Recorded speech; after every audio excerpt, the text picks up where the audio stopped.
Now, we've got to start with the budget. Yeah. I mean, the entire conversation of the last year in the public, among the sensible people, but down the pub, in the office room, is we're all taxed too much. Yeah. Public services aren't working very well, and we need to spend less on welfare. I mean, I don't think there's anyone who's paying too much attention, unless you're, I don't know, a complete, like, Corbynista lunatic who doesn't think that we need to curb the ballooning welfare cost. And yet, for some reason, the Chancellor is going to add £15 billion to the welfare bill on Wednesday. Now, some of that is going to be included with an interest rate, an inflation matching increase in benefits. Now, people on the lowest incomes face the highest issues with inflation because it's food and energy and things like that. I don't have an issue with that. I have an issue with the number of people claiming benefits, rather than if you're entitled to benefits, I think you should be able to afford to eat and heat your home. But scrapping the 2-child benefit cap, it's unbelievably unpopular, including among Labour Party voters. More than 50% of Labour voters disapprove of scrapping the cap. But Labour MPs want it because they think this will relieve child poverty. What on earth is she thinking? Well, the reality is this. We'll come to everything else that Rachel Reeves is saying. But she is, for now, a puppet of the Labour Party's far left wing. Think what you like about Keir Starmer's great revolution of the Labour Party. The reality is the rot that set in under Jeremy Corbyn is still there in the form of the Labour MPs that were selected when Momentum and Corbynism were in the ascendancy. And despite having a bumper majority, Keir Starmer is very, very, very much in hoc, controlled by a platoon of Labour MPs within the parliamentary party that believe in mad far-left ideals that are a million miles away from the ordinary concerns of Labour voters. And what is the result of that? Well, we're about to see a budget that finally draws a line under the fact that if you want to get by in this country, if you want to do well, then here's what you've got to do. You've got to break the laws. You've got to have as many children as you possibly can. Yeah. If you do that, if you're sat in a council estate and you can't get, and your house is falling down, it's easy. Just pop a couple more out. Yep. All of a sudden you'll get bumped up the queue. Even better if you're an asylum seeker, and you are going to be able to suck more and more and more and more out of the system. And who is going to pay for it? Well, the bloke who lives in the house next door. He gets up at 6 in the morning because he has to drive to be on a building site. By the way, taxes to drive are going to go up. But we're cutting rail fares. But we're cutting rail fares for the wealthy commuters. Which are roughly like 3% of commuting journeys. It is a madness. This government, more and more and more, every single day, proves the fact that the Labour Party has just turned its back on working people. It is, and also it's just entirely and utterly consumed on every issue with the concerns of lefty middle-class people in Islington and Hampstead. These are the things, these are their talking points. Oh, the train's so expensive. Most people in this country don't get a train even once at any point during any year. They certainly don't commute to work by train. It's unbelievably expensive. Yeah, but that's what they don't have a train station near them or near their work. They live in their work or they drive to their work. It is just, they're so out of touch on these things. But this is the thing. The 2-child benefit cap, we're told about all the charities, they've all clubbed together, big umbrella letters saying, you really, really, really want to stop child poverty. You need to basically give more money to parents who've got big families. But no, if you really, really want to stop child poverty, those parents need to go out to work. The vast majority of those parents not working, and if they are working, I've looked at there are official statistics available. The vast majority of them only have one parent working, and they often don't work full time, but have got 3, 4, 5, 6 kids. So here's the solution. You can either both get a job, and work full time like everybody else does with kids, or you can not have all the kids. You can just, we have this thing called free contraception. Now, if your religion, and it often is the case that you're looking at a large minority of those who've got these bigger families are Bangladeshi and Pakistani heritage families, and they have larger kids. That's the normal sort of social model. That's fine. But if you want to have a load of kids, you're gonna have to pay for them. I really object. I have so many friends One really good friend of mine has got 2 kids, and she got pregnant a 3rd time. She sadly lost it, but she was genuinely saying, we can't afford a 3rd kid. We literally are barely making ends meet right now. This is about 20, 30 years ago. We can barely make ends meet. What do? She goes, I don't want to abort, but she was absolutely horrified. Although, would have loved another child, but they couldn't afford another child. And yet she pays taxes to this day to fund families who went, we can't afford another child, but we'll just get everyone else to pay for them. And bearing in mind, this is not child benefit. This is not the 20-odd quid a week that you get, child benefit. That's not capped for anybody. You get that for every child. This is £3,500 a year. £3,500 a year per child. They're not tapering it. It's not like for the 3rd child. £3,500 extra a year for every child that you have.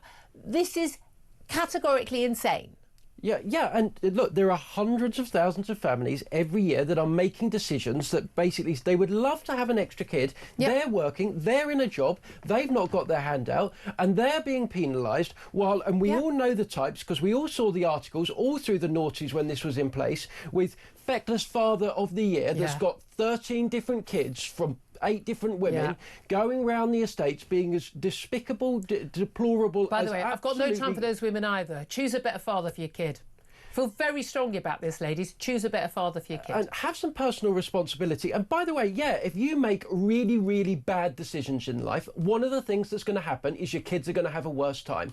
And there are parents that got up this morning at the crack of dawn when the sun was far from getting up, that went out early in order to provide a better future for their kids, to work hard, to give it to them. And what does the Chancellor of the Exchequer, their government, turn around at the end of the week and tell them? It's, no, for the people that did none of that, for the people that never make an effort, for the people that are swinging the lead, we're going to take more money off you. So by the way, you're working on Saturday too, so that we can fund more, because we've got some mad Corbynista student union lunatics running the show, and that's what we're doing, because there are people and we don't care about you. Exactly. And the Transport Secretary was doing the media round yesterday on Sunday, and she was saying, no child should lose out because of the choices their parents make.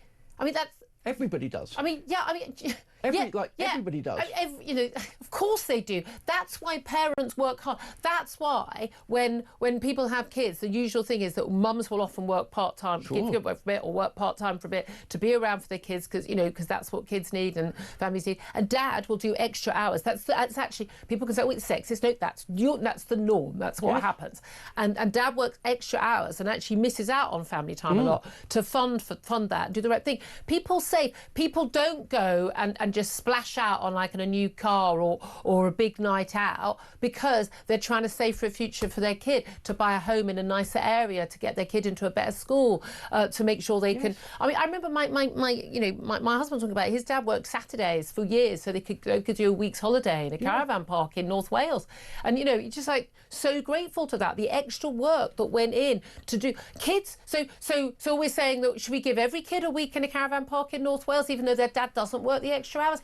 It is such a lack of understanding of how families work, what motivates human beings. I don't want kids to suffer, but here's the thing: I'm not saying these kids are not going to be starving, right? The only thing that is forcing these kids to suffer is their feckless parents who don't do the job they're supposed to do to fund their children. It is that simple. End of. Full stop. Meanwhile, business is going to have to pay more tax. They're not employing people. We've got the business secretary right now. He's giving a speech and talking about breaking down business growth barriers. Give me a break. CEO of the Confederation of British Industry, Ray Newton-Smith, she says she's calling the government to deliver stability in the budget so businesses can invest, because no one's actually. We'd like stability, but in a good way. We don't want it unstably. We've got this whole big thing, this whole debate on the left, and Zach Polanski, the Green Party leader, has been asked about this as well. This idea that we can just borrow. To hell with the bond markets. Yeah, you can say to hell with the bond markets. Who do you think you're borrowing from? You can say to hell with the loan shark as well.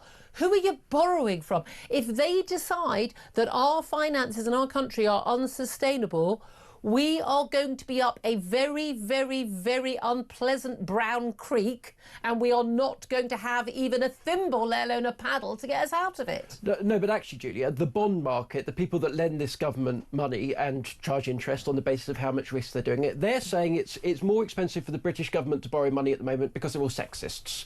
Oh, yes, it's the same reason that Lakshmi Mittal, Britain's 8th richest man until the weekend, is moving to Dubai. It's because she's a sexist. Labour donor.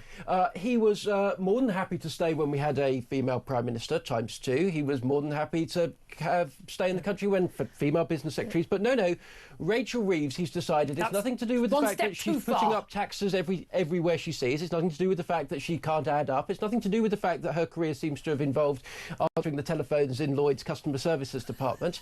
It is because he is a sexist, so are the bond markets. That's why everybody is convinced that the British economy is going down the Swanee. And to turn around at the end of it, maybe, look, I'm a white man, maybe I'm not allowed to have this opinion. Definitely not. But to turn around at the end of having crashed the economy, maybe she crashed it slower than Liz Truss, but she certainly crashed the economy. To turn around at the end of that and say it's sexist to point it out, I mean, come on, is that the level of standards in British politics? Yeah, I really object to the idea you can't criticise someone. And a Prime Minister can't give a good put down to a female MP because that's sexist. Oh, get over yourselves, ladies, really get over yourselves. Well, pressure was heaped on ex-Prince Andrew about that over the weekend by none other than the Prime Minister, wasn't it? Yes, and that seems a slightly unprecedented move, but the cynic in me suggests that maybe the Prime Minister wanted to deflect away from some of the questions about what's happening on Wednesday. But clearly this is an issue, and for the Prime Minister even to suggest it is a fairly unprecedented move. But it may just fall on deaf ears, because the last time that Prince Andrew tried to do an interview, you know where that went. Absolutely. It went south pretty quickly. So I have to say it will be a major change if he does come forward, remembering at all times that he says that he's got nothing. He is innocent of all these allegations and has firmly denied everything that has been thrown at him. I get the feeling that the US Congress see him as an easy person to target, while all the political ramifications around President Trump releasing these files. And Prince Andrew seems the easy target in all this. But well, that's because there are so many emails and there's photographs of him with Jeffrey Epstein when he went to break off his friendship with him by staying in his house for 4 days. But this is the thing, I mean, I don't know why Keir Starmer thinks this bats it away for him. I mean, he was asked a question, he didn't bring it up himself. Anyone who's got any information should give evidence. Well, Peter Mandelson, I mean, he referred to Jeffrey Epstein as his best friend. Lord Mandelson, appointed for bizarre reasons by our Prime Minister to be the ambassador to the US, and then had to sack him for his relationship with Epstein. I mean, he described him as his best friend. You'd think he'd probably know something about it, and surely no implications against him as a gay man that he wasn't involved in the trafficking of young 14-year-old girls. Well, this is it, you see, and that's where I think Prince Andrew is the easy target in all this, because there definitely are other people who should also be answering questions. And this is the whole thing around these Epstein files. The whole of America is trying to work out what's going on. It's getting President Trump a bit sort of in hot water from both sides of the political spectrum. But I can't see Andrew coming forward anytime soon, because he doesn't want to put his head above the parapet. No, he can't afford to. And well, I don't think he's got a parapet anymore, because he's in a much smaller home. Well, it might have 2 chimneys rather than 20. Yeah, exactly. But it's interesting, the Met Police confirmed they have spoken to his former close protection officers. By the way, it's Mountbatten Windsor. I got it the wrong way around. I mean, who cares what he's called? Former Prince, over claims that he'd asked one of them to obtain personal information about Virginia Giuffre. Now, we know that he certainly claimed in an email that he had written by then Prince Andrew, that he had asked his close protection officer to basically commit a crime. Now, the question is what is the form of those officers, because those officers, by the way, would have joined him in the convicted paedophile financier Jeffrey Epstein's home in New York when he was there. They would have known about his relationships, known, what was going on. They knew whether or not he was in Pizza Express in Woking on the night that Virginia Giuffre claims at the age of 17 she was trafficked to have sex with Prince Andrew, and she denies. But I mean, they would know all this. So how much information are they willing to give, or are they required to give? Well, at the moment, they don't seem to be coming forward. And this is the problem with the whole of Prince Andrew's testimony. His diary is closely managed. So if he wants to go off on a private visit, it has to be revealed. So all this should be in some form of diary appointments from way back when. Unless they've been thrown out, it will be very difficult. Conveniently lost in a warehouse fire. I mean, Well, could easily be the case, but this is the problem for Andrew Mountbatten-Windsor. Don't forget the hyphen. That's very important. I feel very strongly about my hyphen, so there we are. But that's the question. I mean, there's lots of people who know, and they're not saying that. Presumably, you sign the Official Secrets Act, you're not allowed to say. One person who could say an awful lot is Sarah Ferguson, as was Duchess of York. I was still amazed to learn she still had the title until this year as his ex-wife. But by all accounts, she's being offered a six-figure sum from various US networks to do a tell-all. I mean, Oprah Winfrey would be the obvious, wouldn't it? I mean, she got Meghan and Harry in enough trouble. I mean, she does know where all the bodies are buried, doesn't she? Yes, and the royal family have always tried to keep her on side. But how obviously she's lost her title. She's now homeless because she's not going to stay in Royal Lodge. So for her, this might be the easy way out. And this could be the one that causes the royal family or even more grief, because if she tells all, because she needs the money, then the royal family might find it very uncomfortable viewing or listening. I've got her mobile number. She called me once. Hello, this is Sarah Ferguson. She's got a very, very deep voice. So after a show I did, so I might give her a call and say, we can offer you a nice coffee and a croissant. But come and tell all on Talk, Sarah. That's the question. I'm sure you can help with briefing me. Let's talk about woke Whitehall waste. I mean, we could do the entire show on that every single day, could we not? But what's the latest with William Yarwood? He's a media campaign manager at Taxpayers Alliance, who keep a very close eye on these things. Good morning to you. Good morning, Julia. Thank you for joining us. This time, what's the money being spent on? Well, we're getting more pride marches. That's right. Yay! That's what we need. More. You know what? People are always calling into the show going, you know what we don't get enough of? Pride marches. Yeah, and also the biggest issue is actually it's not receiving enough taxpayer funding. I'm sure some of your callers will complain about that in great length. But yeah, Manchester Pride's got a new amount of money. Pride Cymru got an extra £900 of public money as well, and Belfast Pride also got an extra £750, of our money. Yeah. Oh, sorry, of taxpayers' money. The viewers listening at home. Hold on a minute. Hold on. This is a bit I don't get. I mean, some of this is actually being money paid, like the Cabinet Office paying over $3,000 to 4 different organisers. They call them LGBTQ plus events. I never know what the plus is or what the Q is for. But so that government employees can join in the official parades. Sorry. Do these parades charge people, and why are they doing it? Why are government employees paid for by the you and me, and why are they doing it in their own time? I mean, in our time. Well, because this type of ideology is deeply embedded inside of our public sector, Julia, as I'm sure you know. I mean, last year, Whitehall spent around £27 million on EDI schemes, projects, offices, the works, and there's about 380 odd diversity offices inside of Whitehall altogether. I'm sorry, don't. And they have, Julia, get this, an average salary of £53,000. Of course they do. They earn more than nurses, but you know what? They're making the world a more equitable, inclusive place. Of course they aren't. They're just busy trying to sack people who say, actually, men can't become women. But this is the thing. We keep being told that the Tories got rid of a load of this, and they didn't. Labour are fully on board with all this, but they tell us we haven't got any money, we're going to have to put taxes up. But this is exactly the sort of stuff that should be the first on the list to buy, not necessary, buy, not necessary. This is the sort of stuff we'd want Elon Musk to come in and deal with.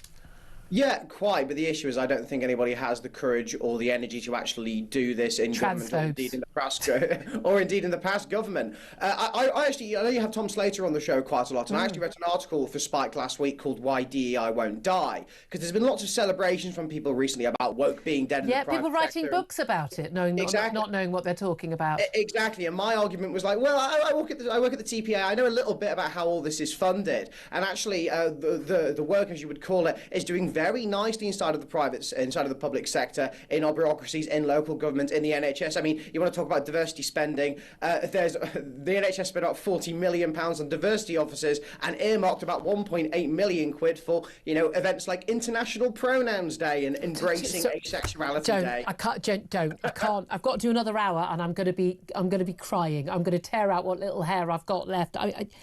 But this is, but we can't afford to pay a new radiographer so we can get people treated quicker for cancer. I mean, that's where we are, isn't it? Every single penny that is spent on this nonsense is a penny that could be spent on making our country better, saving lives, teaching children, whatever. It's all money that could be spent better. Yeah, and it sort of digs into something a bit deeper. It feels like sort of the social contract between taxpayers and the state is completely broken. Yeah. If you play by the rules, you pay your taxes. You don't scrounge off the welfare state, so on and so forth. You expect public services decent in return. Yeah. But where do you see your money going? It goes on work projects, foreign aid, legal mining hotels, and more trans pride flags. Oh, William, you've upset me so much. William Yarwood from the Taxpayers Alliance. Thank you very much. My next guest is an artist who's been cancelled by, of all people, Brighton and Hove Council, complete lefty council. But they have cancelled his exhibition featuring union flags, like you've never seen them before, over fears it might offend or scare people. The councillor showed due to fears. They said it could put visitors and their belongings at risk. At a library. It's all rather bizarre. Let's talk about this with Gil Moelem Duron. He's the artist cancelled by the council and joins us right now. Very good afternoon to you. Good afternoon. Thank you so much for joining us. Well, I mean, for those who don't know, if those who are watching, we've got most people are listening, lots of people are watching on YouTube, can see some of the images you've got. You basically, talk us through just your art, the Union flag. It's not a Union Jack, as many people would recognise it, red, white and blue, multicoloured, lots of different designs. What's the sort of the idea, the message you're trying to send with your artwork using sort of the Union flag? Okay, there are two messages or interpretation of the Union Jack or the Union flag. One that showing, instead of the three colors, using the basic of the design, but changing the colors with textile designs from various communities who live in this country, including there is even a representative to Victoria created tartan that she made, Queen Victoria. And the other matter of this flag is that it's ever changing, so it's basically being updated as other communities joining this country. Yeah, and it's about, I mean, it's basically representing and celebrating diversity. It's created in collaboration with the organisation Stand Up to Racism. Now, there might be some people who would say, oh, I don't want you messing with the flag, but this is art. I 100% defend. I think these images are absolutely stunning and beautiful, I have to say. But the local council said that this would somehow... and that's what I can't work out. They said that displaying national flags, this was going to be at Jubilee Library in Brighton, displaying national flags could be taken out of their artistic context and could put visitors and their belongings at risk. You got a phone call and then an email saying that library visitors might encounter the work unexpectedly and take offence. Who entering a library, seeing these images, would take offence at them? Would they take offence at them because it was the Union flag at heart, or would they take offence at them because it was diverse representations on the Union flag? Which was the concern? Do you know? No, really, this is need to be asked to the council and the library. What I do like to mention is that together with this interpretation of the Union flag or the Union Jack, there were two other flags supposed to be part of the exhibition. One is the St. George flag, and the Union Jack slightly modified to include the historical facts about, for example, St. George, that was a Palestinian and a migrant. Originally, his grave is in the country I migrated from. And that on the Union Jack, the English originally were a Germanic tribe, they are Angles, so I'm mentioning that. And they were also migrant, or if you want, colonizers, and hence we have the wait a minute, English. so we're colonizers even though we were colonized. It's so difficult to keep up. I know that was a red, white and blue flag, and it's got English, German, and the English were migrants. There's a lot of this argument, isn't there? Look, I don't view my country in that way. I don't view my flag in that way. However, I wouldn't find it offensive. I certainly would never want an artwork cancelled. I mean, nice to see it. I think the images are very, very beautiful. They are political, you could argue. But what is your reaction? Have you found somewhere else to? I mean, this is an exhibition that has been in many other places before. Have you found somewhere else to hire? And what's your message back, very briefly, to Brighton and Hove Council? I really baffled. This flag was at the library in the past. It was on bus stops in Brighton. It was at the Tate Modern, turned contemporary at Margate 3 days after Brexit, and there were no incidents from any sides. So I think we are getting into a culture of fear, considering some of the action by the far right, recent actions, and I think that's what they're afraid for. They think the far right is going to be, I mean, again, who they're referring to as far right, because I think they include me, they're going to be upset about it, and they're going to, I don't know, storm the library or something. Is there much of an issue with the far right in Brighton and Hove? I mean, there were incidents in the library in the past against transgender people. Were there women asking men to get out of the ladies' toilets? No, there was exhibition there. There were reading by trans people. And I know there were some incidents. I really can't tell what, can speak for the library. I hope I find a place. You're as baffled as we are. Rachel Reeves has told MPs last night this isn't a pick and mix budget. It's going to be progressive, but there's going to be stuff you don't like. But let's be honest, there's going to be a heck of a lot of stuff that an awful lot of people don't like, including those working families that she said, and her boss, Keir Starmer, said, and every MP said under their manifesto last year, that those working families that they weren't going to hit. I think essentially there's a bit of a danger that they've been too indecisive and tried to be too clever by half with sticking to the manifesto promise. The issue shouldn't stick to the manifesto promise. I think that they've got themselves the worst of both worlds. They clearly were planning on breaking it for a while. They briefed that they were going to break it. Rachel Reeves did that speech softening us up. And then they seem to have decided against it on the income tax rise. And the problem is that means you get a lot of the political hit for breaking a promise or wanting to break your promise, but you get none of the money. And the thing with big taxes like income tax, national insurance or VAT is if you raise them, yes, we all hate it, but it raises a lot of money. And if you needed that money and you don't have it now, you've got to do an awful lot of fiddling with little taxes to do it. And a lot of those little taxes really irritate us. They hit a few people very hard, or they annoy us in lots of ways. They're visible. And so if it's a budget with 20 or 30 little tax rises, instead of just grasping the nettle and doing income tax, I don't think it would have been popular to break the promise and raise it, but they do risk taking the political hit and not getting the cash and still having to find money elsewhere. And I mean, there's a very fair point. The interesting thing is, I mean, trust in politicians is at virtually zero anyway. And I think we were all saying, weren't we, before the July 24 election, you're not going to be able to stick to these promises. And the IFS and others are saying, you're not going to be able to stick to these promises. And they carried on anyway. But perhaps it would be more honest. But the reality is, working people are going to be paying more tax. Full stop. These thresholds being frozen for a couple more years. And it was already going to be done under the Tories. It's been done lots of times before. They're going to be paying more tax. Everyone's going to be paying more for everything.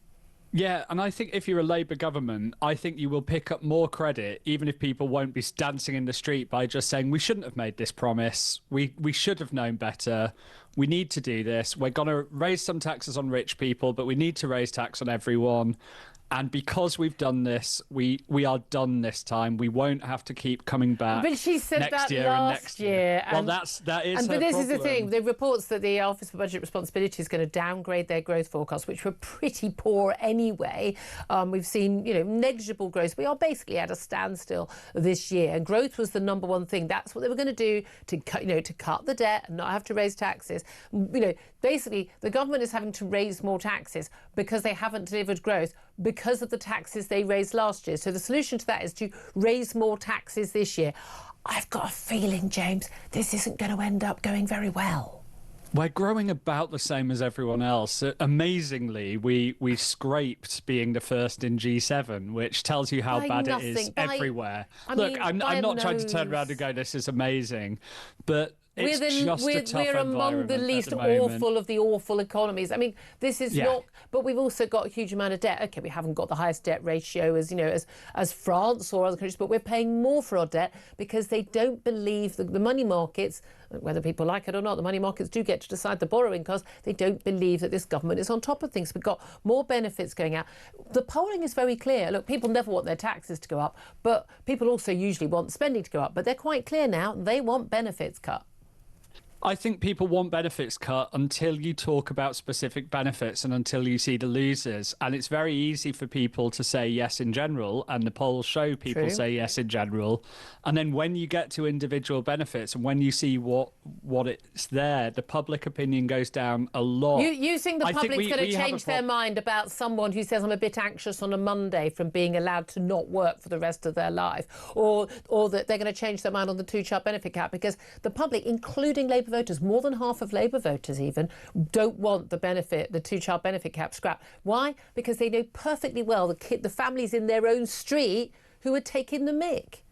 I think there are some policies a government should do even when they're unpopular. I'm sure you would agree on that. I actually think that two-child benefit cap is one of them. Why? I think it's a small amount of money and it would take 300,000 children a year out of poverty. There are plenty of other ways of taking those children out of poverty. No, of course it's not the kids' fault, it's the parents' fault. You can take those kids out of poverty by the parents getting a job. In most of those families, don't tell me they're working families, they're not. In most of those families, the majority of those families have a working parent. No, they have one parent working part-time at best. If you've got 3 or more kids and you're not both working, which is what most other families do, you're not doing your job as a parent, and you shouldn't be having more kids. A lot of these aren't two-parent families. If you're a single parent and you're working 24 hours the majority a week, the majority of them are actually two-parent families, and because most of them are actually, a huge percentage of them are Bangladeshi and Pakistani heritage families, and they have very few single-parent families in them, as you know, because of the stigma of divorce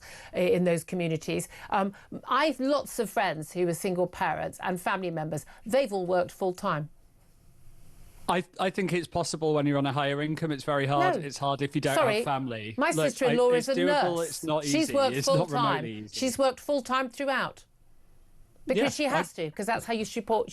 That's how families support themselves. I'm sorry, this is such a Hampstead, Islington, North London, noblesse. I grew up in Halifax, attitude. Julia. No, but that it's just this idea. Oh, these poor people. People making bad decisions about their families and about their own lives should not expect other people to pick up the tab. I don't think we should punish kids for the decisions of their parents. The parents are punishing their kids. And I also don't think we should punish people for having kids when we're worried about our sort of. I am very keen on more people having kids, but as a general rule, if we want more children to be born so that they can become the taxpayers of the future and fund things. Yeah. Well, statistically, the children of parents out of work are very unlikely to be the future taxpayers. I hate to tell you. Well, if we make sure there's good children's services and that the kids are less likely to be growing up in poverty, then they're much likelier to have good outcomes as adults and good jobs as adults. Go out and get a job to support your family. That'll be good for the kids, for their income and good for their future. Well, we did that with the two-child benefit cap. How's that worked out? It's been hundreds of thousands more kids in poverty, and it hasn't led to the better outcomes. They're not in poverty. It's called relative poverty. They're not in poverty. These kids are not wandering around barefoot, scrabbling around begging for food. What a load of nonsense. I mean, you will find a lot of kids in pretty rough circumstances. I'm sorry they're not poor enough for you, but they're pretty much struggling. I think that's an absolute load of nonsense. If they're struggling that badly, Mum would go out to work, wouldn't she, and stop having kids. And Dad would work a few extra hours. I don't feel like that's literally what people do when they're struggling.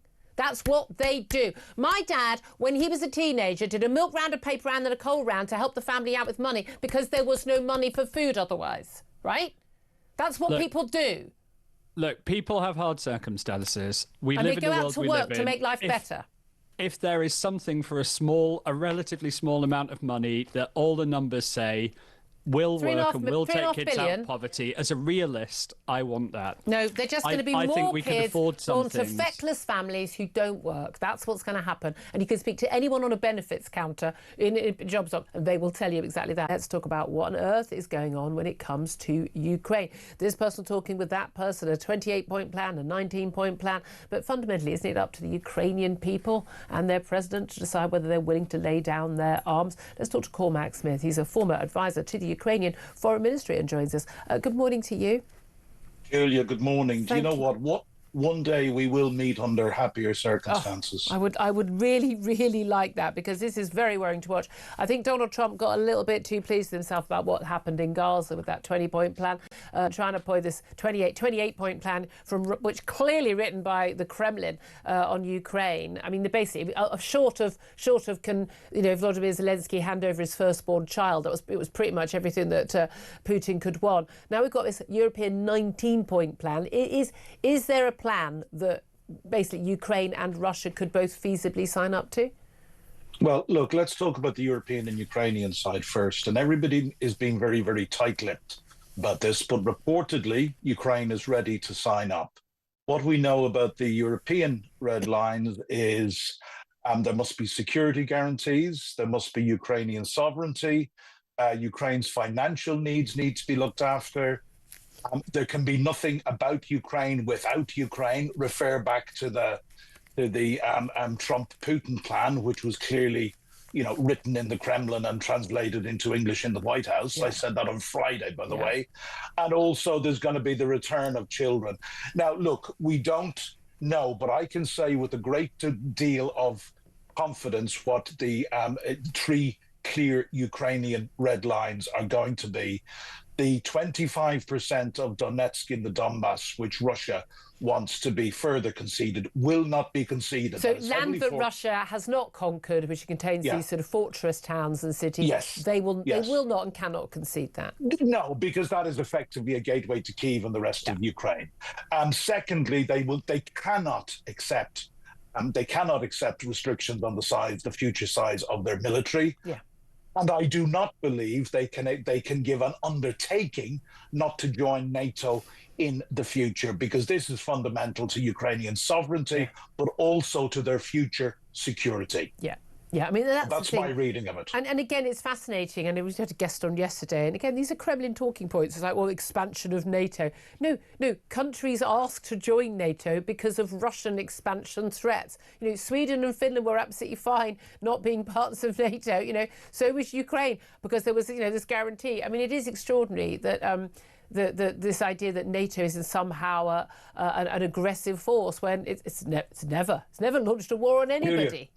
Julia, can I please say, this infuriates me. I sat down with a very good friend, a senior Ukrainian ambassador, in the early weeks of this further invasion, and we decided to identify what the 5 biggest lies that Russia told and the narratives they have out there. I won't bore you with the other 4 unless you want them, but one was NATO expansion. Yeah. And we saw 2 years ago when Finland, who have a 1,340-kilometre border with Russia, decided to join NATO. Despite all the nuclear saber rattling, Russia's reaction was to withdraw troops from their border with Finland. This is bully boy tactics. There are only 2 reasons, and I must remind people that Russia invaded Ukraine.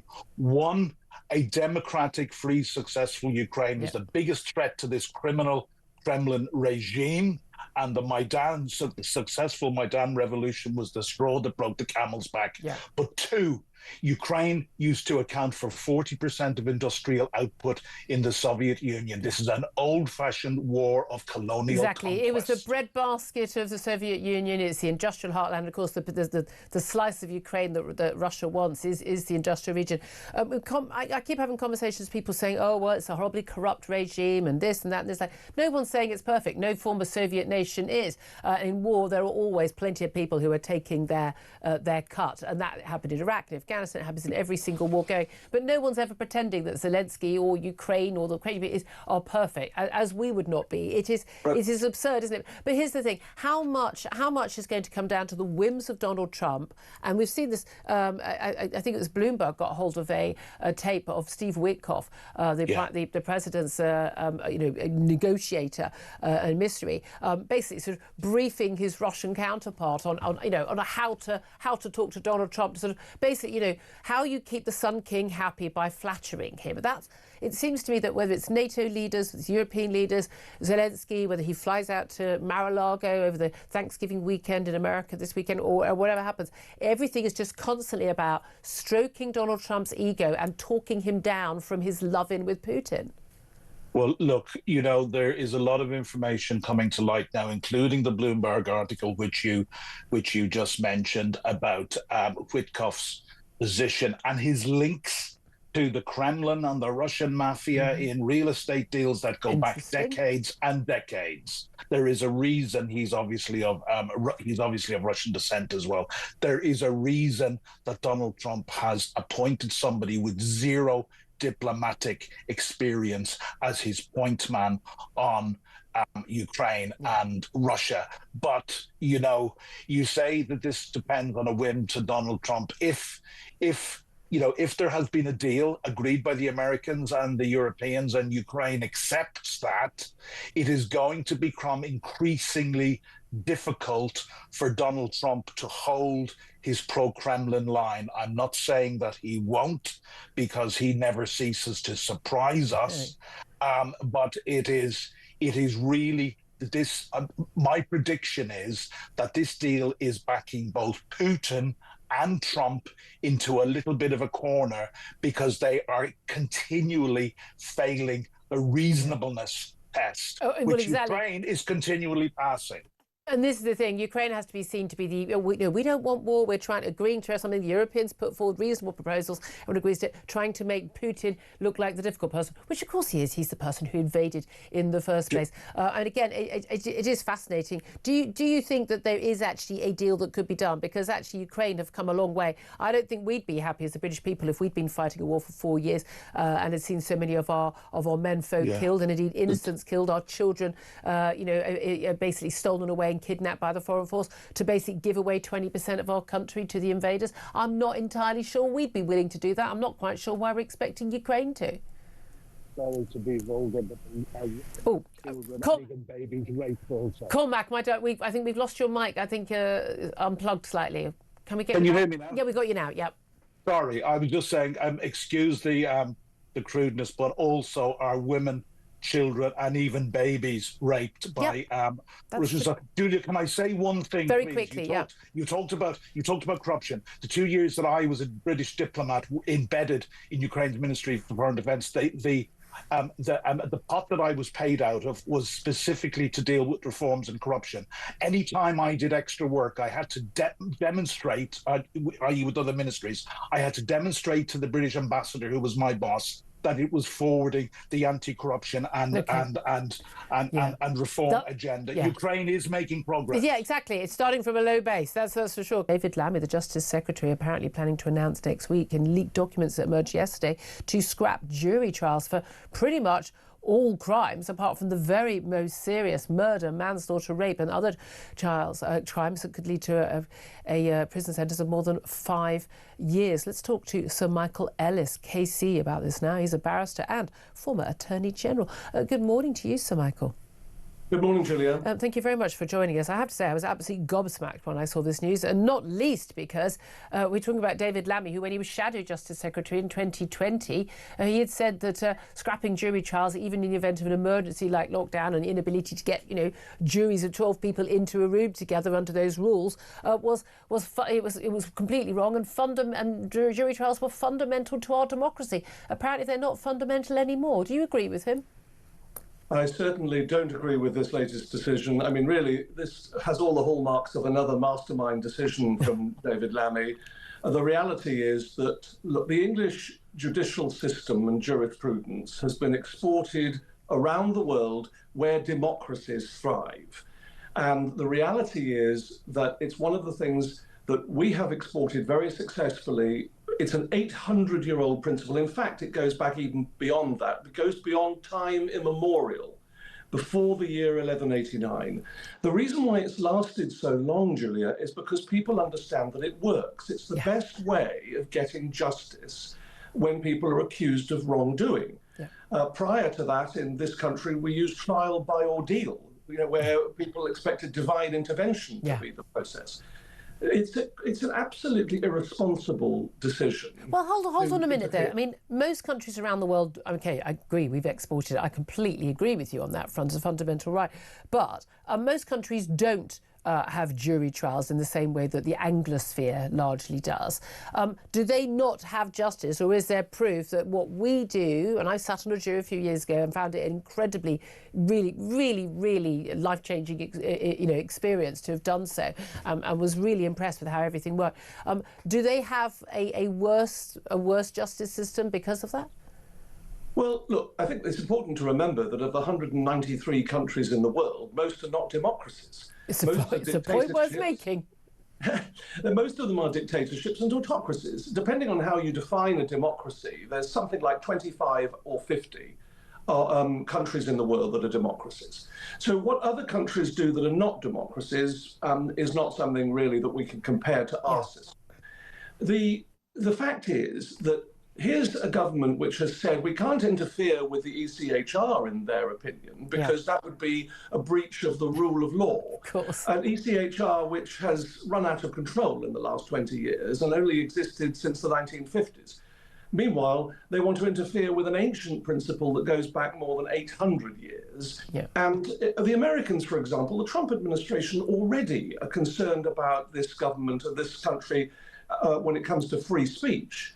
This is another impact, an infringement on a fundamental right of the English people. Well, this is it. I mean, the key thing about this is that we're constantly told that there are massive backlogs. You can wait 5 years, if you're lucky enough, to actually have someone who's committed a crime against you to actually be caught and charged with a crime, and that's a very small percentage of people. You can wait 5 years, but for cases like things like rape, you're looking at a 5-year wait plus before that person is even brought to court. And very, very difficult also for someone who's an innocent person who has been charged with a crime and having that hanging over them. Certainly the case that I was a jury on, it was 3 years since the alleged offence had taken place, and which seemed an extraordinary amount of time for someone to wait to get justice in either direction.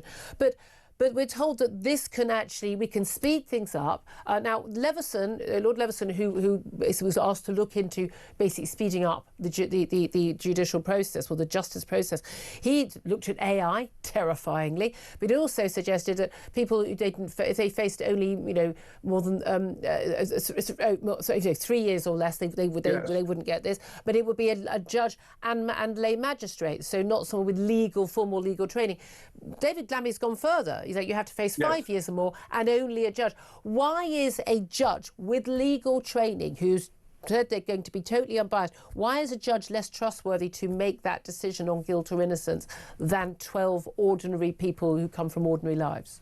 Well, the first point is, Julia, that this decision to remove the right to trial by jury in almost all cases won't actually affect the backlog at all. What you say about the backlog is absolutely right, and it's unconscionable. Justice delayed is justice denied, and something does need to be done about the backlog. But it's not, anybody who works in our Crown Court system will know, it is not, the cause of the backlog is not because of juries. It's because of a lack of sitting days because governments have underfunded the criminal justice system and so are not paying for judges and courts to sit. So every day there are empty courts around the country because they can't afford to run them. And secondly, we have an increasingly complex system of evidence because of the advent of so much data on mobile phones, so many more CCTV. So every case, even a simple burglary case, there'll be hours of CCTV footage to go through. So it's the complexity of cases, it's the lack of resources in the estate. Those are the things that are causing the 3 or 4 years delay. Not a lack of 12 people who can be required to turn up to jury duty. So it's completely the wrong. Be a few hours. So in a way, scrapping juries. I mean, you're not going to get any more money for the courts. You're not going to get any more judges sitting, or more lawyers getting legal aid. So it literally doesn't solve the problem at all. It doesn't solve exactly. We don't even pay jurors, as you all know from your jury experience. We pay expenses for travel, but it's not what's causing the problem. This is the irony. If they actually bothered to ask anybody who works in the criminal justice system, who goes to the Crown Court on a daily basis and does these trials, prosecuting, defending, they'd find out that actually getting rid of jury trials isn't going to solve the problem. So not only is it an insult to 800 years of history, not only is it a deep impact on our rights as a nation and as a free people, but it won't even work. Yeah, I mean, that's even more galling. And again, it is bizarre that anyone would think it would, knowing those basic facts. In terms of the concern a lot of people have right now, we have concerns about two-tier policing, we have about different communities, we have concerns about two-tier sentencing, two-tier justice. Again, I was somebody who was raised to believe in when scientists and doctors told me things, and when police officers did things, and judges did things, that I would trust them. That's my background. I don't trust any of those people anymore because of the last few years, but particularly with judges. We were told last year, we don't have two-tier policing, we don't have two-tier justice, and yet we had a government saying we're going to throw the book at people who were rioting post-Southport, and then judges did throw the book at people. Lots of people were, basically fooled and given bad advice to plead guilty to things that they really were not crimes. They were just things people had written on social media. But they were given really harsh sentences, much harsher than other people are getting, even for physical offences against people. And then we've seen some cases involving Southport people who were accused of inciting some of the riots. No action by them, but literally just physically writing things. And juries have been letting them off like that. I mean, within 5 minutes of getting in the jury room, they go, yeah, not guilty, move on. Is there a case that actually jurors do protect against the politicisation of our judges? Absolutely they do. In fact, juries also inject robust common sense where idiotic decisions have been made. And they will say, frankly, sometimes we call them in the legal system a perverse jury, meaning that it's going against the weight of evidence. Because a jury will sometimes say, okay, or at least we assume they say, back in the privacy of the jury room, they'll say, well, perhaps there is enough evidence here, but frankly, this prosecution shouldn't have been brought in the first place. Or frankly, this individual's already been punished enough by something else that's happened, and we're not going to convict. And so we have an injection of robust common sense. I too, Julia, am very worried about two-tier policing, two-tier justice. I think we are badly damaging our criminal justice system. I'm concerned about the Crown Prosecution Service and some of its decisions, particularly with regards to the Jewish community. And I'm very concerned about policing. There's a deep controversy about the Maccabee decision, as you know, with the football decision there, and other decisions too. So coming from a former Attorney General, I served as Attorney General under 2 Prime Ministers, I'm really concerned about two-tier policing. And that should be an alarm bell, I think, ringing for a lot of people. Well, indeed. And just finally, I mean, how do we stop this? Because we're constantly told, we need the Human Rights Act, we need the ECHR, because we wouldn't have rights in this country, whereas actually our rights massively predate any of those events. In fact, we gave a lot of the human rights to the world by not just fighting Hitler in the 1940s, but also our values and our systems, like jury trials. But how do we stop this from happening? Because it wasn't in a Labour manifesto. They have no manifesto mandate for this. Can the Lords take action? Can they basically prevent this from happening, given that there is no mandate? Oh yes, I think on this decision the House of Lords will play a key part, not for the first time, This will be anathema to the House of Lords. This jury decision, it isn't a manifesto decision, as you rightly say. It's a fundamental encroachment on rights. Our rights massively predate the Human Rights Act. We had established human rights in this country generations ago, over a century ago. We don't need a 25-year-old Blairite piece of legislation to give us human rights in this country. Same thing for ECHR. The reality is we're going to look to the House of Lords if the government puts this proposal forward. We're going to have to look to the House of Lords to do the jury's job, if you like, that I was talking about, and inject some concepts. Isn't that interesting? I mean, very, very strange state of affairs, isn't it? Let's talk about migration. Yeah, we do that quite a lot on the show. But some very interesting new figures today to discuss. Jamie Jenkins joins us. He's a former statistician with the Office for National Statistics. That is very hard to say, by the way. Good morning to you, Jamie. Morning, Julia. You all good? Very well indeed. I want to talk to you about the figures which we found out overnight before we get to the figures we got only just at 9:30 this morning. But figures involving illegal migrants, and more than 53,000 of them are missing. Tell us about that. Yeah, I'm not surprised really, Julia. So we've got people who obviously are coming on small boats, getting into the country. We've people coming on visas who then claim asylum when they have to go home, and 53,000 going missing. The reason I'm not surprised is if people are making the journey to come here in the first place, then if there's a potential that they're going to have their asylum claim rejected and they're going to be deported, well, what's the simplest way of solving that? Well, I'm just going to go and vanish. And ta-da! And the key thing here is that, we had Rachel Reeves again in the budget talking about digital ID and tackling illegal work and illegal immigration. I've spoken previously of that. We've got digital ID cards in other parts of the world, and that hasn't fixed that. So if we had digital ID, would these 53,000 suddenly just not vanish and reappear? Of course not. Yeah. So I'm not surprised here, Julia. It really is an absolute nonsense, and everyone knows it. But it is extraordinary, because it does include 736,000, on top of that, 736,000 foreign offenders who've also absconded and gone missing after being released from prison or from detention. And we've had a few of those very high-profile cases recently. The Ethiopian who had sexually assaulted a 14-year-old in Epping being among those. These people are literally just disappearing. And no one knows where they are, but we know that they're criminals, and we know they're not supposed to be in the country. This is an absolute. It is a joke. How bad this system is. It's a joke, but if you look at the Home Office annual report, one of the things they say in there is that the Home Office's main duty is to protect the border and protect the public. So the fact that they're failing on all measures basically means the government, not just this government, the previous governments, a complete shambles and a complete failure. Until you get a grip on the border, you aren't going to get the safety for the people who live here already. No, indeed. And again, as you're quite right, that you should actually put this at both, the Tory government's door as well. But also some figures for the Office of Budget Responsibility yesterday as part of their budget report, the one we got leaked ahead of the budget, pointing out that net migration is set to rise by the end of the Parliament, despite these visa crackdowns, not just by Shabana Mahmood, but also, of course, we had them from Rishi Sunak after that absurd Boris wave. But they warned the Home Secretary that net migration will hit 340,000 by 2030 because of those Boris wave migrants remaining in the UK rather than returning to their home countries. And now that's a concern. But interestingly, we've had some figures this morning at 9:30 this morning suggesting actually that we're going to be seeing numbers going down, and net migration to the UK has dropped by 2/3 to the lowest figure in 4 years. So can you explain how it can be dropping but then going up, and why that is all happening?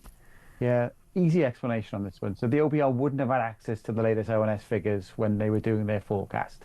And all they've done basically, Julia, is taken kind of the latest policies around immigration. And then when we get a little bit further out, they've taken the ONS population projections that were done a few years ago, which would be based on the kind of previous levels of immigration. All right, they're just guessing. Yeah, basically. They're guessing. They're going, finger, win, we think it's going to hit this. So we should take this with a pinch of salt. To be fair, they've often been wrong even about figures like for the last year. They have to revise them all the time. They, for instance, didn't realise quite how many Brits were leaving the country. They thought it was a few tens of thousands, and it turned out to be 250,000. Yeah, and when they do modelling, they actually do a number of different scenarios. They'll do a high immigration, a low immigration, right, and they have to land somewhere in the middle. And that's kind of what the OBR have done, is just gone back towards us. I wouldn't think that that's too much cause for alarm. But the figures that have come out this morning, and Julia, very quickly, what they're showing is, so net immigration's come down. The reason that's come down is mainly because of the crackdowns that were put in force by Rishi Sunak on the visas. So work entrants are down, study visas are down, and dependents coming in are down as well. But what the continuation we do see in the numbers, though, Julia, is the net immigration is caused by non-EU people coming in, India, China and Pakistan, the top three countries. Yeah. And we are still seeing net emigration. We spoke recently about the revisions that we've seen, but we're still seeing net emigration. So more Brits leaving than coming in.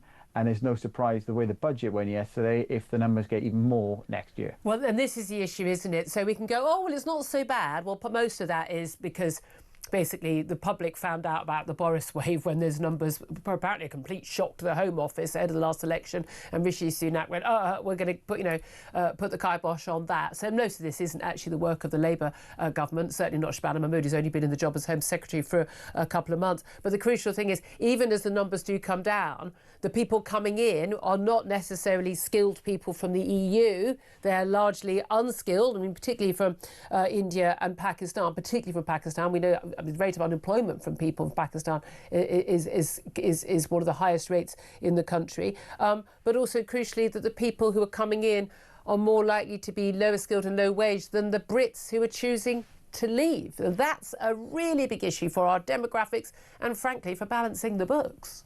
Yeah, it has huge implications. And obviously we know that when people come from India and Pakistan, just generally they have larger families. If they're younger people, they're going to cost more with this change in the child benefit policy that come yesterday, because there's just generally people who are born from outside of the EU. When you look at the number of children that they have in their families, the statistics do show that they're higher. Is that good for our demographics though? We're told we need more kids. Well, we do need more children, Julia, but ultimately, the government needs to get a grip on. We don't need to bring more people in to create more children. We need to have policies that are more family friendly to encourage people who are already here to have more children. That's the ultimate thing. But successive governments have not built enough houses. You were talking about that just recently. The cost of trying to get on the housing ladder has gone through the roof in relation to wages. So young adults don't tend to live together as early as they did in previous generations. So they ain't making babies. Children. Yeah, it's as simple as that, isn't it? Well, it was certainly an exciting day yesterday. A little bit of a miserable day for people who, go out to work. We've been talking an awful lot about this as a budget for Benefit Street, taking money from workers, giving it to shirkers, taking it from strivers and giving it to skivers. Is that how you see it? Basically, yes. And how can that be described as exciting? That was a nightmare day yesterday, frankly. I mean, all of the data was bad. Nobody's focusing enough on the dramatic declines in the growth forecasts from the Office for Budget Responsibility. I don't see how they're going to get to 1.5% growth in this current financial year, given the fact that we've got almost zero so far. And then all of the numbers thereafter have been downgraded. The jobs numbers are absolutely dire. Recruitment agents tell me that businesses have essentially frozen hiring, tragically, particularly of young people. But here's the really key point, Julia, that no one's focusing enough on. The borrowing numbers are through the roof. An extra £21 billion in this financial year alone, more than the OBR forecast back in the spring. Yeah. And the same next year and the year after. In 4 years, the borrowing's going to be over 60 billion more. And so you've got all the extra spending and the extra borrowing in the short term, and most of the tax rises come in the back of the parliamentary term. That is a cash flow disaster waiting to happen, almost guaranteeing a whole load more tax rises this time next year under a different Chancellor. Well, I don't think many people are expecting her to get to deliver third budget. Praise be God. It's a very unusual political move as well, isn't it? Although we've had, promised that from the Labour manifesto there wouldn't be any tax rises on working people. There clearly have been, both last year because of the national insurance rise, which does impact working people. I don't know why they thought it didn't, but also promised not to do it again this year. And there we have this clear tax rise with the tax thresholds going up. She made it very clear it was her choice choice. She kept saying my choice. The Office of Budget Responsibility making it very clear that this was not forced on her by circumstances. This was her choice to do this. And yet, you're saying, look, borrowing's up, that's bad. But the markets seem to be quite relaxed about it. You'd have thought the markets would have gone, hold on a minute, this is all terrible. The numbers don't add up. We're going to be charging more for British debt. Actually, on the contrary, the price of our debt went down. Well, just wait. You never know quite what triggers it. But as the monthly data continues to get worse, and I think sometimes the markets, they place over-reliance in the OBR. I sometimes call them the Office for Incompetent Forecasting, given the wide variations. But just you watch these borrowing numbers over the next few months, and if they keep exceeding the OBR forecasts, and if the growth does not meet those forecasts, you are going to see a painful double whammy. And when the markets turn, it gets very painful very quickly when they get what's called herd instinct. Yeah, well, it was very interesting when we saw Rachel Reeves sort of hitting back about Liz Truss. You think, have you seen the borrowing figures compared to when Liz Truss was in charge yesterday? In terms of what was, I suppose, the worst stuff that you heard from the Chancellor yesterday, what really sort of stuck in your craw? Well, the bottom line is that it pays to stay at home. Benefit payments are up, and those who set their alarm at 5 or 6 in the morning, they're all being penalised. Real disposable income per household is down every single year. Real disposable income is now no higher than it was in 2008. We've had essentially 20 years of actually negative disposable income. That's why working people feel poorer. Yeah. And if you keep raising benefits that, of course, are tax-free, and you keep freezing income tax thresholds on those who do work, you've got a desperate double whammy where essentially it no longer pays to go to work, and that's what we're seeing. So it's a budget for Benefit Street, but as in terms of growth, making work pay, making risk-taking, being an entrepreneur, a small business owner pay, frankly, many people are not going to bother, and many people are saying, I'm off to the golf course or I'm fleeing the country. Well, and that's one of the big worries. And we know that, 250,000 people last year did leave the country. And we've also got the latest migration figures suggesting an awful lot of people come to the country. It's going down. And the figures are, there are quite a whole range of figures. But net migration to the UK has dropped by 2/3. It's the lowest figure in 4 years, we're told. It's still, of course, absolutely sky high, with an estimated 204,000 more people coming to the country than leaving the country in the 12 months to June. Now, a lot of this actually is not down to what has happened since the Labour Party got in July 24. It's down to what Rishi Sunak did when it was exposed that we'd had the Boris wave. But what do you make of those figures? Are they at least going in the right direction? I tell you what I'm making. I'm claiming credit for them, and Reform UK is claiming credit because we made such a song and dance 12 to 24 months ago that actually the Tories changed tack and essentially made some, completely reverse their previous uncontrolled open borders process. That was purely because of the pressure from Reform UK. So look, the numbers are in the right direction. They've got a long way further to go. But don't be deceived. In addition to those numbers, I think there's another 110,000 asylum claims from all sorts of people, where they've come here on a boat or come here with a student visa and then claimed asylum. So the numbers are still way, way too high. And the last thing we need is more people in this country. We've got to get our own people back into work. Well, that's the thing, actually. Predictions from the Office of Budget Responsibility yesterday were that we're actually going to see rising net migration to 340,000 by the end of the decade. But actually, an awful lot of the fall isn't a fall in the number of people coming, it's a rise in the number of people leaving. And unfortunately, a lot of the people who are coming are low-skilled, low-wage migrants from, let's face it, the third world. And a lot of the people who are leaving are people, entrepreneurs, people who are entrepreneurial and aspirational and high earners who are fleeing higher taxes. So the one in, one out doesn't work for us economically, does it? Well, that's why we say that no overseas nationals should be paid any benefits whatsoever, because if we're told that people need to come here to work to fill the jobs, well, the clue's in the name work. Either work or in the nicest possible way. It doesn't help us as an economy. It doesn't help us as a nation. So we want high-skilled, highly qualified people who speak the language, who integrate into the communities in numbers we can absorb, and then everyone's a winner. Otherwise, this thing doesn't work. And that's before, by the way, the impact of AI in terms of the quantity of, for example, white-collar jobs. You know, we'll get through it, but it is a significant shift it's another whole industrial revolution. And the last thing we need is more people. We've got to get our own people back into work and make sure that we can keep people in work using AI. But we're told we do need more people. What we specifically need is more working age people, particularly more children, to become the next working age generation to fund all of us when we are in our retirement. Because as we know, we don't have a pot for most of us that just sits there, all in the treasury in the corner. Oh, that's the one for Richard and that's the one for Julia. It's actually money that's being spent day to day. So we need to have more children. In which case, do you not support measures in the budget? I'm pretty sure I know the answer to this, Richard, but measures in the budget which are encouraging people to have more children by paying, for instance, an extra $3,500 a year to parents on universal credit who can't afford their kids to look after the kids they do have if they have got more than two. Well, the key is in the word work. And so we want more British-born children who are part, essentially, of working where you've got two working families, but on low incomes, and many people are working, doing critical jobs to the economy, but on low incomes.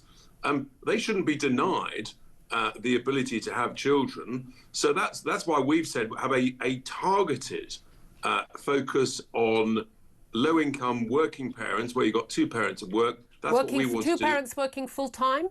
Yeah, that sort of thing, and you can look at not that sort of thing. Either two parents working full-time or two parents work... I mean, it's not a mystery why people who work part-time or one of two people work part-time, they can't pay their bills, is it? While everyone else is striving, doing a 40-hour week. The key clue is in the word work and the incentive to work, and people who want to contribute to their community by working and to our economy by working. That's where we're at on that. But overall, if you don't make work pay and you don't make entrepreneurs, if you don't give them a reward for taking the risk, then we're not going to get any GDP growth, and we're heading towards a major drama. I'm interested in Nigel Farage offering to pay the legal fees for the 80 farmers who were arrested yesterday, that protest outside Parliament. Well, they were banned from being outside Parliament with tractors. A number of tractors and farm vehicles were brought to the capital in breach of that order, which came very late in the day. Why is Nigel Farage offering that? Because it was absolutely disgraceful, the treatment of the farmers. They'd been told for weeks that they could have a lawful, peaceful protest. The last time they came to London, they left the streets cleaner than they found them in the morning.